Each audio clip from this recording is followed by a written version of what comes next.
Au milieu de l'orage, un étranger vêtu d'une cape arriva à cheval à la porte du palais, et les dames accoururent auprès de la princesse pour lui dire qu'un nouveau prince était venu lui faire la cour. « Il ne veut pas donner son nom, » dirent-elles, « mais il sait que ceux qui demandent la main de la princesse Fiorimonde sont nombreux, et lui aussi voudrait tenter sa chance. »« Qu'il vienne !» s'écria la princesse. « Qu'il soit prince ou manant, peu m'importe.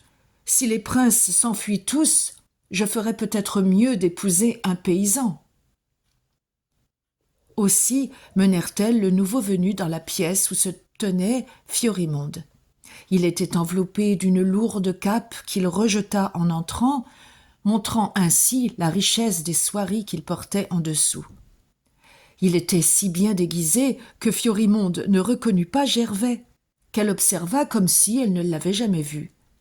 « Vous êtes le bienvenu, prince étranger, vous qui avez traversé un tel orage pour me trouver. Est-il vrai que vous souhaitez me faire la cour ? Que savez-vous donc de moi ? » ?»« C'est bien vrai, princesse, je viens demander votre main, » dit Gervais, « et j'ai entendu dire que vous étiez la plus belle femme du monde. »« Est-ce que cela aussi est vrai ? » demanda la princesse. « Regardez-moi, et dites-moi ce qu'il en est. » Gervais la regarda et pensa en son cœur. « C'est bien vrai, ô méchante princesse, il n'y a jamais eu de plus belle femme que vous. Mais jamais, avant vous, je n'ai haï une femme comme je vous hais maintenant. » Mais à voix haute, il dit : « Non, princesse, ce n'est pas vrai. Vous êtes certes très belle, mais je connais une femme plus belle que vous encore. Bien que votre teint soit comme l'ivoire, rehaussé par votre robe de velours, et que vos cheveux soient semblables à l'or. »« Une femme plus belle que moi !» s'écria Fiorimonde. Sa poitrine se souleva et ses yeux brillèrent de rage, car jamais auparavant elle n'avait entendu pareille chose. « Qui êtes-vous pour oser venir me parler de femme plus belle que moi ? » ?»« Je suis un prétendant qui veut vous épouser, princesse, » dit Gervais. « Mais je vous dis néanmoins que je connais une femme plus belle que vous. »« Qui est-ce ? Où est-elle ? » s'écria Fiorimonde, qui pouvait à peine contenir sa rage. « Amenez-la moi, que je puisse voir si vous dites vrai. »«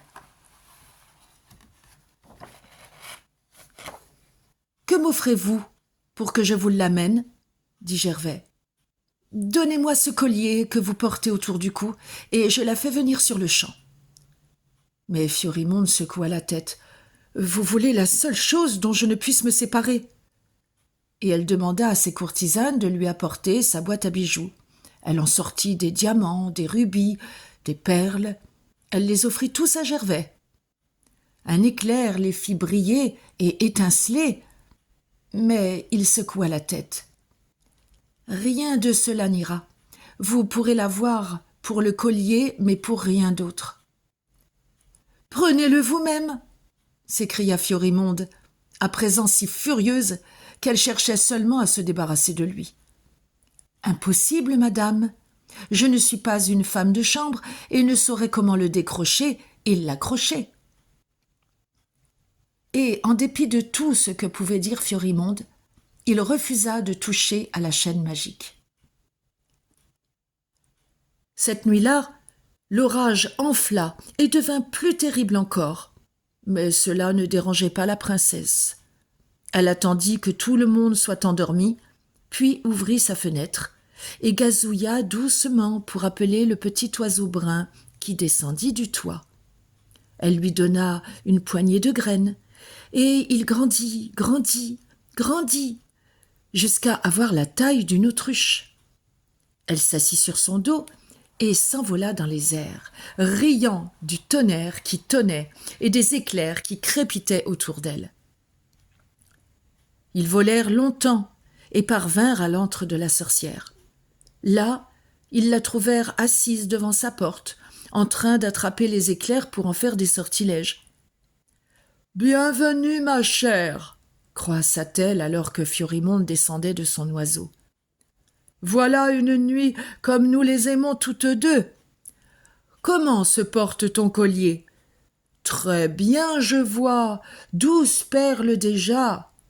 Mais quelle est cette 12e ? Elle la regarda de plus près.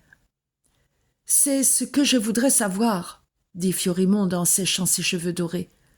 Quand je me suis endormie hier, il y en avait 11, et au matin, elles étaient 12, et je ne sais d'où vient la 12e.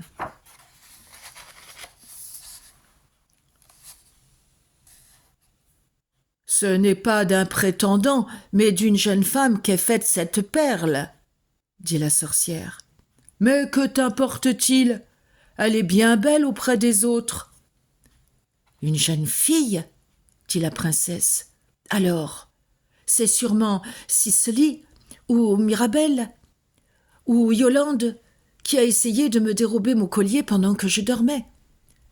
Mais qu'importe, l'idiote est puni, et il en sera ainsi de toutes les autres qui tenteront de faire pareil. Et la 13e alors ? Quand l'obtiendras-tu et d'où viendra-t-elle ? Demanda la sorcière. De celui qui m'attend maintenant au palais, dit Fiorimonde en ricanant, et c'est pour cela que je viens vous voir. Elle raconta alors l'arrivée de l'étranger avec l'orage, la façon dont il refusait de toucher son collier et de prendre la chaîne entre ses mains, tout en disant connaître une femme plus belle qu'elle. « Prends garde, princesse, prends garde !» s'écria la sorcière, d'une voix devenue méfiante devant les propos de la princesse. « Pourquoi prêter attention à des histoires de femmes plus belles que toi ? N'es-tu pas devenue, grâce à moi, la plus belle femme au monde ? D'autres pourraient-ils faire mieux que moi ? N'écoute pas ce que dit cet étranger, ou tu le regretteras. » Mais la princesse continuait de maugréer, disant qu'elle n'aimait pas entendre parler d'autres plus belles qu'elle. « Prends garde tant qu'il est encore temps, ou tu auras des raisons de le regretter. Es-tu si bête et si vaniteuse pour te laisser troubler par les dires d'un prince dont tu sais qu'ils sont faux ? Plutôt que de l'écouter, fais-le taire immédiatement en le faisant pendre à ton cou au plus vite. » Puis, elles complotèrent pour échafauder la façon dont Fiorimonde devait s'y prendre pour que Gervais touche la chaîne fatale. Le lendemain matin, quand le soleil se leva, Gervais alla dans les bois, où il ramassa des glands, des baies d'aubépine et des glantiers qu'il enfila sur une ficelle pour en faire un rudimentaire collier. Il le cacha dans sa chemise avant de s'en retourner sans mot dire au palais. Quand la princesse se leva, elle se fit aussi belle qu'elle le put, tressant ses longs cheveux dorés avec une grande application. Ce matin-là, elle prévoyait en effet de faire rencontrer à son nouveau prétendant sa fatale destinée. Après le petit déjeuner, elle sortit dans le jardin où le soleil brillait de mille feux. Tout semblait frais après l'orage. Elle ramassa une balle dorée qui se trouvait dans l'herbe et commença à jouer avec. « Allez voir notre invité !» cria-t-elle à ses dames de compagnie, « et demandez-lui de venir jouer à la balle avec moi. »